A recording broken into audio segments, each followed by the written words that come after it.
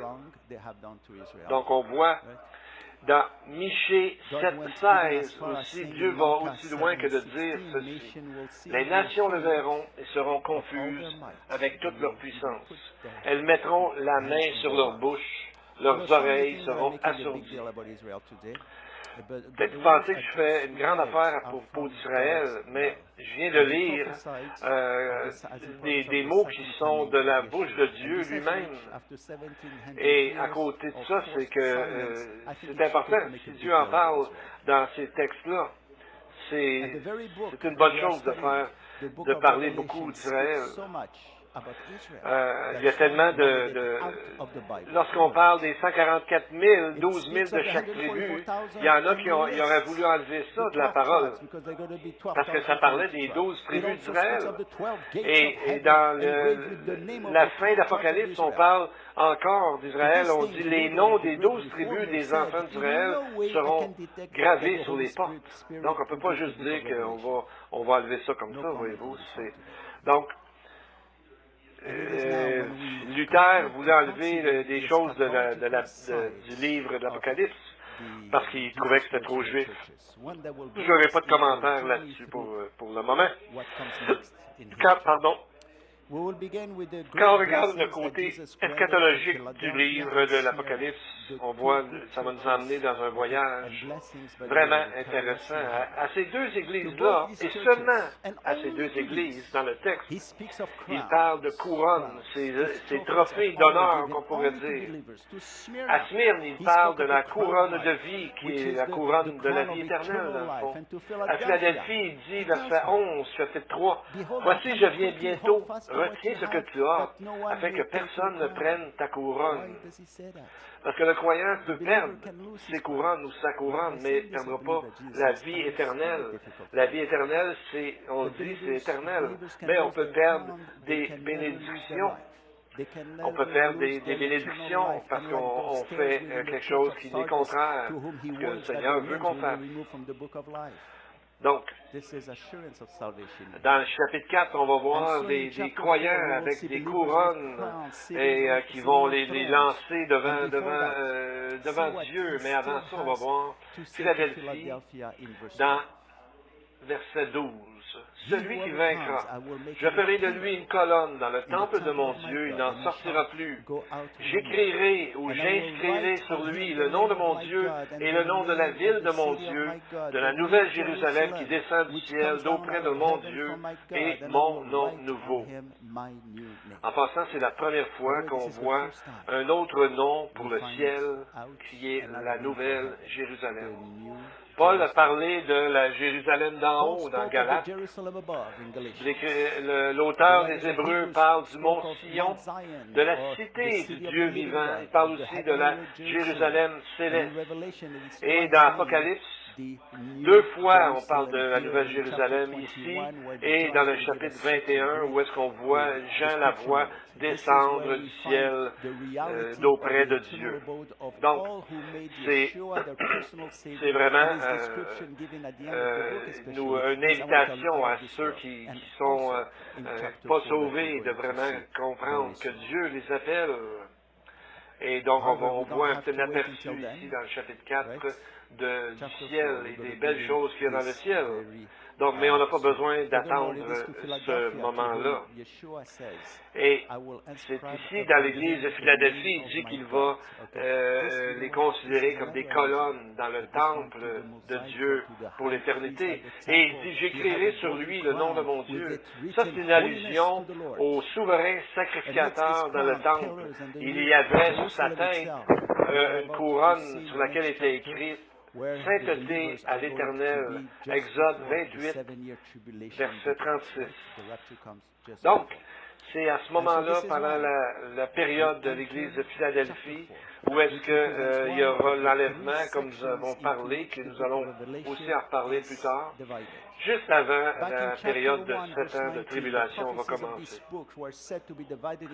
Avant qu'on arrive au chapitre 4, on va voir au chapitre 1, 19, les choses importantes qu'on voit ici, qu'il y a comme une division dans le temps. il est dit, écris les choses que tu as vues, celles qui sont et celles qui doivent arriver après. Donc, les choses que tu as vues, on voit au chapitre 1 des visions que Jean a vues. Au chapitre 17, verset 17, chapitre 1, quand Jean l'a vu, il a tombé à ses pieds comme mort. Donc, on voit les choses qu'il a vues, c'est là. Et les choses qui sont, c'est les 7 églises de la deuxième section. Jésus va parler des 7 églises. Et dans la troisième, c'est celles qui doivent arriver après. Donc, c'est à partir d'ici, du chapitre 4, jusqu'à la fin de l'Apocalypse, ce sont des choses qui arrivent qui sont complètement prophétiques. Donc, au chapitre 4, on va rentrer dans un autre genre de façon d'écrire. Apocalypse 4, versets 1 et 2. Après cela, je regardais, voici, une porte était ouverte dans le ciel. La première voix que j'avais entendue, comme le son d'une trompette, et qui me parlait, dit, monte ici, et je te ferai voir ce qui doit arriver dans la suite. Aussitôt, je fus ravi en esprit. Et voici, il y avait sur quelqu'un, voyons, il y avait un trône dans le ciel, et sur ce trône, quelqu'un était assis. Donc, on voit ici que c'est un endroit très occupé, beaucoup de monde, des millions d'anges qui chantent et qui louent le Seigneur, des millions d'individus, tellement que Jean ne peut pas les compter. Mais, aussitôt que Jean arrive, même s'il voit tout ça, ce qu'il fixe surtout, c'est celui qui était assis sur le trône. Donc, il n'a pas été distrait par autre chose, mais il a vu quelqu'un sur le trône. C'était ça là-dessus qu'il se concentrait. Et c'est ce que nous, on devrait faire aussi. Vous savez, c'est un peu l'image comme quand à l'aéroport, il y a bien des gens autour de nous qui s'en vont, qui sont assis, ceux qui attendent quelque chose. Mais quand on voit la personne qu'on attend ou qui arrive, c'est comme tout le reste disparaît et le focus, notre concentration va sur la personne qui est là et qu'on attendait. Donc, c'est la première chose qu'il voit, c'est Dieu sur le trône. Donc, ça va être comme une réunion de l'enfant avec ses parents. Un enfant qui savait que son père existait et tout ça, mais qui ne l'avait pas encore vu. Imaginez-vous, quand on va être assis sur le trône, on va voir que Dieu était assis sur le trône, et on voit ailleurs que Jésus est sur le trône. Vous savez, le texte d'Ésaïe 6 qui parle qu'il a vu Jésus sur le trône. Il a vu le Seigneur assis sur un trône très élevé et les pans de sa robe remplissaient le temple. On dirait qu'il a vu ça en même temps que ce que Jean voyait, mais qui a-t-il vu réellement? Il y a même une citation existe dans l'évangile de Jean, quand Jésus parle d'Ésaïe, il dit « Ésaïe a vu ces choses lorsqu'il vit sa gloire et qu'il parla de lui. » Donc il parlait de lui-même, de Jésus. Dans Jean 12, 41, vous allez trouver ce texte. Donc, on voit que Jésus ou le Seigneur des armées qui est assis sur le trône, c'est le même, parce que c'est la pluralité dans la divinité. À la fin de l'Apocalypse, nous allons voir le trône de Dieu et à la fois le trône de Dieu et celui de l'agneau. Donc, pourquoi Jean a-t-il été amené au ciel? Pourquoi on dit qu'il était amené par l'Esprit? Dans d'autres textes, 1:7 et 4:2, on voit qu'il est déjà dans l'Esprit. Pourquoi qu'il n'a pas continué sa vision sur la terre? Je crois personnellement qu'il y a un message puissant ici qui nous va nous expliquer pourquoi dans les 4 premiers versets, c'est que je crois qu'il y a un parallèle ici avec l'enlèvement. C'est que Jésus, lorsqu'il arrive au ciel, c'est écrit que Jésus lui dit « monte ici ». Donc, c'est une forte indication juste avant que le sceau soit ouvert. Il dit monte ici, donc juste avant que les jugements s'abattent sur la terre. Il dit monte ici. come up here. C'est la même voix du début que Jésus qui dit que ça ressemblait à une trompette, mais c'est la même voix. Et Jean dit que c'est la même voix que celle du début. Donc on va voir plus tard que ça représente aussi Israël. Ça nous fait référence à un texte qui parle fortement de l'enlèvement. 1 Thessaloniciens 4, 17. Ça prend la foi de Noé pour vraiment avoir en vue la bénédiction de l'enlèvement. C'est un peu ce que Noé a vécu. Ça lui a pris 100 ans pour construire l'arche, alors qu'il n'y avait pas de mer, il n'y avait pas rien, jusqu'à Dieu ferme la porte de l'arche et c'était trop tard. Ils ne voulaient pas croire à ce que Noé faisait, mais ils ont ri de lui. Par contre, quand ça s'est mis à couler, la pluie a tombé, là, tout à coup, ils ont vu que c'était vrai. Ils voulaient rentrer, mais il était trop tard. 1 Thessaloniciens 4, 17 nous dit ensuite, nous les vivants qui serons restés, serons tous ensemble enlevés avec eux sur des nuées à la rencontre du Seigneur dans les airs, et ainsi nous serons toujours avec le Seigneur. Donc, un peu comme Jean, nous serons tous ensemble enlevés, comme quand Jésus dit à Jean, monte ici. Donc, Jean a été amené au ciel, donc qui symbolise l'Église de Dieu qui sera enlevée. On va verra aussi plus tard dans le chapitre 4, on va voir des trônes et des gens qui étaient assis sur les trônes avaient des couronnes. Donc, au ciel, il y a seulement 3 genres d'individus. Dieu, les anges et les humains qui sont devenus incorruptibles. Donc Jésus a promis de donner des couronnes à certaines personnes. Donc les anges, on ne les voit pas assis sur le trône, c'est jamais décrit comme ça, et il n'est jamais dit que les anges vont porter des couronnes, mais il est dit ça aux croyants. C'est quand même quelque chose. Je vais vous lire un verset des plus encourageants, des plus rafraîchissants dans toutes les Écritures. Verset 3. Celui qui était assis avait l'aspect d'une pierre de jaspe et de sardoine, et le trône était environné d'un arc-en-ciel semblable à de l'émeraude.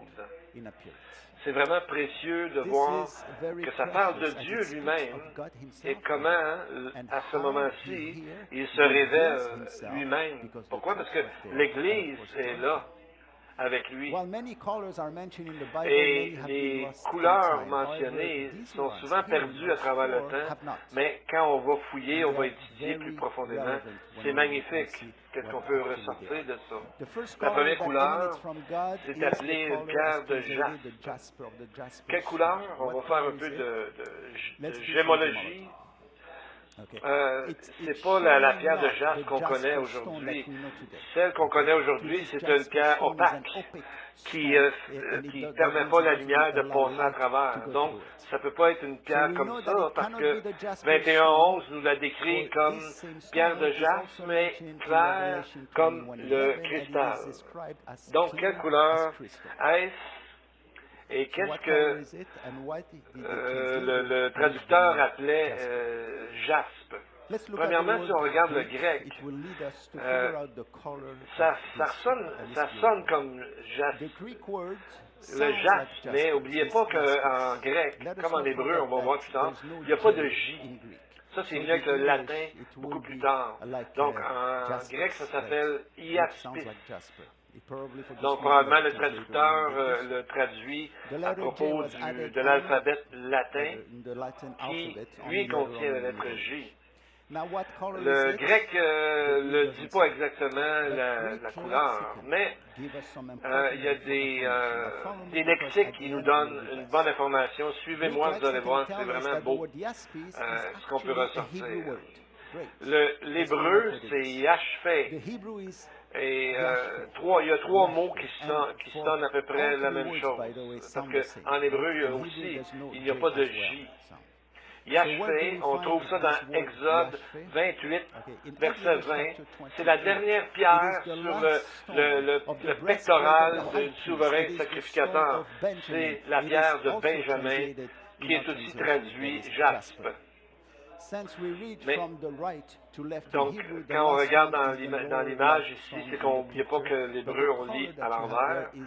Donc, nous allons voir qu'est-ce qu'est la couleur de Benjamin ou de jaspe. La Bible ne nous le dit pas non plus.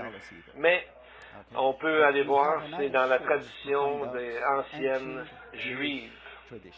On se rappelle que la nation juive est une des plus anciennes de l'histoire de la planète et qu'il y a beaucoup de traditions et de légendes. Et il y en a beaucoup qui ne sont pas vraiment importantes ou ne sont pas vraiment pour l'étudiant de la Bible des choses à regarder, mais il y a beaucoup de traditions qu'il faut voir à la lumière de la Bible et de voir qu'est-ce qu'on peut trouver là-dedans. La couleur, on voit dans une Midrash Rabbah, qui est une collection de commentaires rabbiniques sur la Torah, l'Ancien Testament, et ils ont gardé les couleurs de ces pierres-là à travers les traditions. Cette tradition parle de la couleur de chaque tribu dans Israël, comme on a sur nos drapeaux, vous savez, chaque pays dans ses drapeaux. Qu'est-ce que ça dit au sujet de la pierre de jaspe? Nombre 2, verset 2. Benjamin était de jaspe et la couleur de son drapeau était une combinaison de toutes les 12 couleurs. Et il y avait aussi une image en brodé d'un loup en allusion avec Genèse 49, 27 qui dit que Benjamin est comme un loup qui déchire. La couleur est blanc. Donc c'est blanc et clair comme le cristal, comme quelque chose qu'on n'a pas sur la terre. Jasper, c'est blanc, très très brillant. Donc on voit la relation avec que Dieu, on dit que Dieu est la lumière de toute la Nouvelle Jérusalem, parce que sa brillance va couvrir tout Jérusalem, la Nouvelle Jérusalem. Mais il y a une autre couleur, comme une variété de rouge, comme un éclat de rouge, parce que c'est dit dans le texte, celui qui était assis avait l'aspect d'une pierre de jaspe et de sardoine. Sardoine vient du grec sardion, qui est la couleur rouge. On croit que c'est la pierre précieuse, le rubis. Donc on voit à travers les deux couleurs, blanc et rouge. On peut voir à travers ça les deux venues, première venue, seconde venue de Christ. La première est rouge, qu'il est venu mourir pour nos péchés, et blanc, parce qu'il est sans péché, pur et parfait pour toute l'éternité. Donc, la première dans les pierres, c'est Ruben, et la dernière, c'est Benjamin. Et les deux parlent de la seconde venue du Seigneur. Ruben veut dire « je vois un fils ». Et Benjamin veut dire « le fils de ma main droite ». Donc on a ici l'histoire de la rédemption du salut qui est réfléchie, si on veut, à partir du trône de Dieu.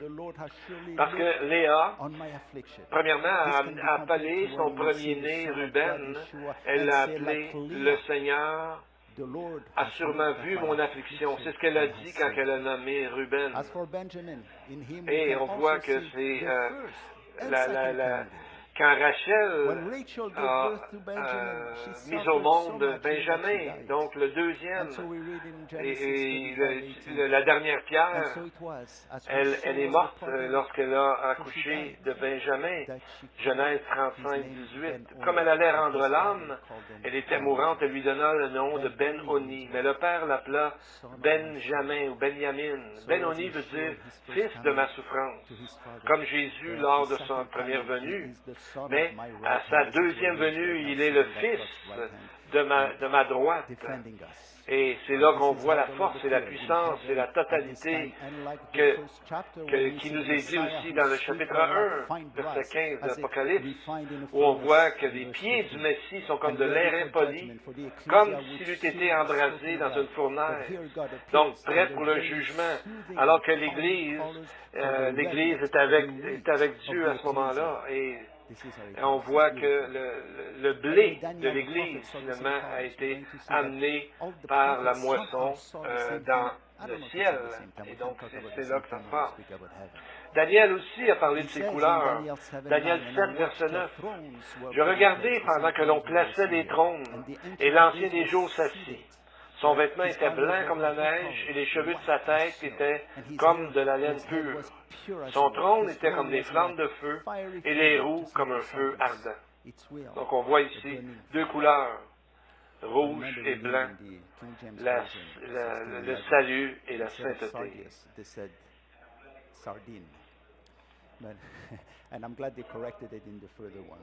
Et si on parlait maintenant de l'émeraude et de l'arc-en-ciel, le message est très similaire. L'arc-en-ciel doit être une des choses les plus belles dans la nature qui nous est donnée. Bon, à chaque fois qu'on voit un arc-en-ciel, on est vraiment étonné. C'est vraiment beau. Et ici, on voit ici que l'arc-en-ciel est à l'entour du trône. Donc, comme un cercle complet. Habituellement, on n'a jamais assez de hauteur pour voir l'arche complet de l'arc-en-ciel. Mais si on dit que certains avions, lorsqu'on va en hauteur, on peut voir toute la rondeur de l'arc-en-ciel. Et combien de couleurs? 7 couleurs. Exactement comme les 7 couleurs qu'on mélange qui viennent qu'à faire du blanc. Et quand on arrive à la division des couleurs, on dirait que ça ressemble à une révélation progressive de Dieu dans le ciel. Et le blanc et l'arc-en-ciel, les deux contiennent 7 couleurs. Et ça nous montre les traits, une partie des traits de Dieu. Quand Ézéchiel a vu le trône de Dieu, lui aussi a vu de l'arc-en-ciel, et il a dit, tel l'aspect de l'arc qui est dans la nuit un jour de pluie, ainsi était l'aspect de cette lumière éclatante qui l'entourait. Donc on va voir tout ça un jour, aussi comme Ézéchiel. Mais aussi, Jean et Ézéchiel devaient ressentir une grande paix et devaient se dire que je vais me sentir comme ça quand je vais être dans la présence de l'Éternel. Et la couleur émeraude maintenant, c'est vert, bien sûr. Vous savez, aujourd'hui, on associe vert avec la vie et l'espoir, parce que c'est associé souvent avec les plantes et la nature. Mais la Bible n'explique pas cette couleur. Par exemple, ce n'est pas une couleur que nous trouvons dans le tabernacle. Mais quand on va fouiller et on étudie, on voit que la couleur de Zébulon, la tribu de Zébulon, était verte émeraude. Donc le verbe, le mot Zébulon vient du verbe Zabal, qui veut dire exalté, honoré. Et ça parle aussi d'une demeure très haute, très élevée. Quand Léa a appris qu'elle était enceinte de Zébulon, elle a dit, Genèse 30-20, Léa dit, Dieu m'a fait un beau don. Cette fois, mon mari habitera avec moi, car je lui ai enfanté 6 fils. Et elle l'appela du nom de Zébulon. Donc, on voit qu'on peut se réjouir avec Léa et dire la même chose quand on va être avec le Seigneur qui nous a préparé une place avec lui dans l'éternité. Donc, du blanc, la couleur de la sainteté jusqu'au rouge, la couleur du salut, on voit jusqu'à toutes les couleurs de l'arc-en-ciel, et ça va nous faire chanter comme on voit 4, verset 8, Saint, Saint, Saint est le Seigneur Dieu le Tout-Puissant qui était, qui est et qui vient. Donc, on voit qu'on peut conclure que la porte que Jésus ouvert chapitre 4, verset 1. Donc, on voit que c'est marqué la porte. in Revelation Donc, 4. une porte, c'est quelque A door chose is qui one thing that rouvre opens up et qui ferme. and closes as well. Cet item nous montre What qu'au this ciel, sign tells us is that heaven c'est pas for all time accessible pour is not toujours. accessible Il y a un forever. temps et bientôt où est-ce que la porte soon va être a fermée, time un when peu the comme on doors parlait de l'arche de will be Noé. closed forever Quand and l'Éternel a ever. fermé la The porte, decision plus personne ne about pouvait l'ouvrir going to avant heaven qu'il is soit le made temps. C'était here. terminé. Un Yeshua jour, tells us il n'y that aura at the plus end, this door will be de closed possibilité forever. We d'entrer read dans in le Luke ciel. La porte sera 14, fermée. 25, which is an illustration of the Jésus church le dit dans un to texte, come. Luc 13, It says, 25. Quand le when maître once de la the maison master se of the sera house levé has risen up et aura fermé and la shut porte, the door, et que vous, and you begin étant to stand dehors, vous commencerez outside à and knock frapper at en the door, disant, saying, Seigneur, Lord, Lord, Seigneur, open for ouvre-nous. us. And he Il will vous answer to you, répondra, je I ne do not sais know you. d'où vous Where êtes. are you from? On ne veut pas Come que again. personne aille This is the là. time of your salvation. C'est If you aujourd'hui have le not jour accepted de Yeshua votre as your salut si personal vous n'avez pas Savior. accepté No, we can see. You don't have to Jésus read the comme Bible votre to know that you're Messie, coming comme votre to Sauveur heaven. personnel, qui est mort God's offer of personnellement pour salvation vous. will one day just Donc, not si vous be sentez que le available Seigneur vous anymore. appelle And dans if votre today, cœur I want to au ask you, salut if today you feel en that the Lord Christ, is car Christ a calling tout on you payé to come pour vous, si vous. up to Him Donc, and have attendez pas à eternal demain. salvation, then Faites-le do not maintenant. delay Acceptez son and offre accept maintenant. His offer. Pour ceux qui For n'ont those jamais who have donné given leur cœur their à lives Dieu, qui n'ont to jamais God, for those who confessé are leurs not péchés, sure that tourné they're pour going changer de to vie, this great place dans that is Romains heaven. 19, The Bible il est says dit, in Romans une 10:9, promesse, si tu that's an confesses important verse, that if de you ta confess bouche with le your Seigneur mouth the Jésus, Lord Jesus and et si believe tu in crois your dans ton heart cœur that que God has Dieu l'a raised him from ressuscité the des dead, morts, you will tu be seras saved. You see, I want to sauvé. tell you, Jesus wants to save you, Donc, but He can't si on n'ouvre pas la porte unless de you notre open cœur, the Dieu door ne of your forcera pas life. notre cœur. Mais il nous I'm going to invite. make that prayer Je of vais salvation. prier. Vous The pouvez prayer prier doesn't comme moi. save La prière ne you, but sauve the pas en prayer elle-même, mais actually vient confirms dire ce que votre that cœur you really aimerait want peut-être dire. Vous to have pouvez Yeshua répéter as your après moi, personal Savior. à voix You haute can ou repeat dans votre after me cœur. in your mind or audibly.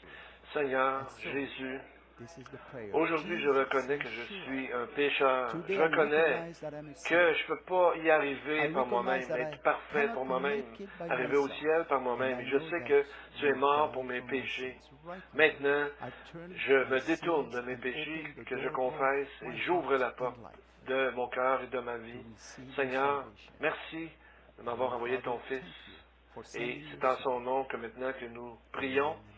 Amen. Amen. And Amen. to the congregation, Si vous- que l'Éternel the te Lord bénisse et bless te you and garde, keep que you. The l'Éternel Lord fasse makes his luire face shine upon sa you and face be sur gracious vous to you. The Lord et lift vous up his accorde sa grâce, que countenance l'Éternel upon tourne you sa face and vers be vous peace. et qu'il vous donne Amen. sa paix. Si vous avez fait cette prière, Pray that prayer. contactez-moi, Contact me. j'aimerais I will prier pray for you. pour vous.